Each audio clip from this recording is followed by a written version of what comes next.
Child development theories.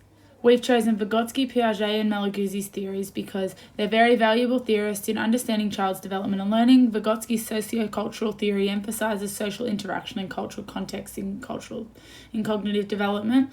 Piaget's cognitive development theories highlights the role of children's active engagement in constructing their understanding of the world, and Malaguzzi's values creativity, collaboration, and inquiry-based learning in early childhood education.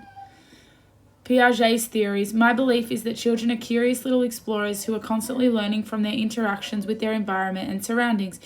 Piaget's cognitive developmental theories describes how children actively construct their own knowledge and understanding of the world through experiences and interactions. Children between the ages of 3 and 5 are pre-operational stage of cognitive development according to Piaget. During this stage, children's thinking becomes more symbolic and they begin to use language more effectively. They also become more imaginative and engage in pretend play, recognizing that objects can represent other things. Piaget's theory emphasizes the importance of providing children with stimulating and nurturing environments where they can explore, interact, and learn and play through their own experiences. The theory aligns with the belief that children are capable learners and each child is a unique individual. By using Piaget's theory in practice, educators can gain a better understanding of how children in this age range think and learn. Educators can better support children's learning by providing age-appropriate activities such as games and puzzles, storytelling, encouraging pretend play, and helping them see things from different perspectives, such as role-playing and group discussions.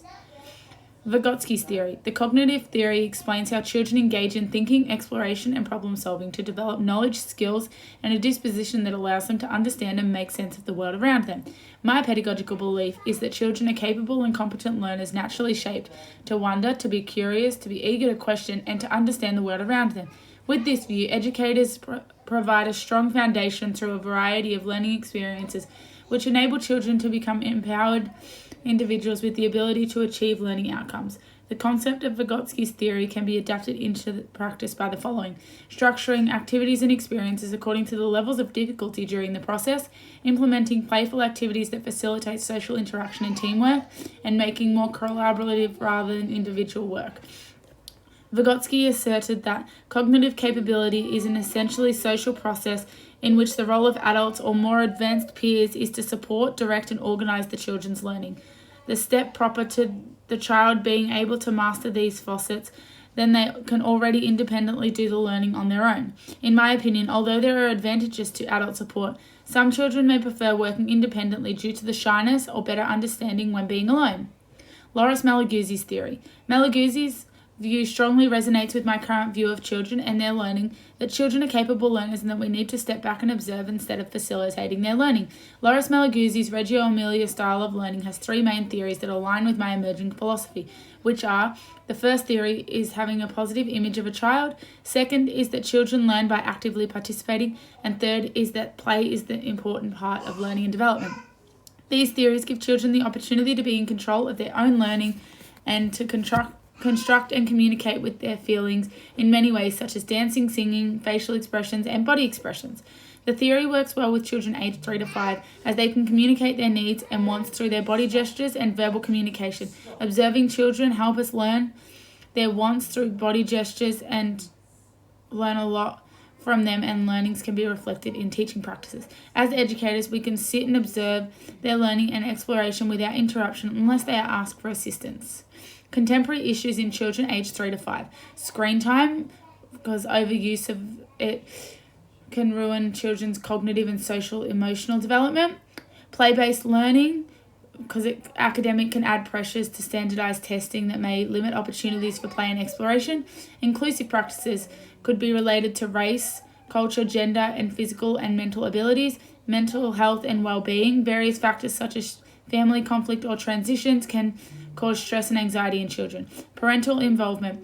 There may be language barriers, work pressures, or lack of knowledge limiting parents' involvement to support the children's development. Theories similarities to handle contemporary issues. Piaget, Vygotsky, and Malaguzzi theories address the contemporary issues in children aged 3 to 5 using similar ways, such as promoting play-based learning. All theories mentioned above, play-based learning is very important in the children's development. Educators can create play activities that encourage children to explore, experiment, and discover independently, while also providing support when necessary. Addressing mental health and well-being, Piaget stresses cognitive and emotional development, while Vygotsky emphasizes social interactions in shaping children's understanding. Educators can apply these ideas to foster a supportive environment that encourages children's emotional expression and positive relationships with peers and adults. Engaging parents and families in children's education.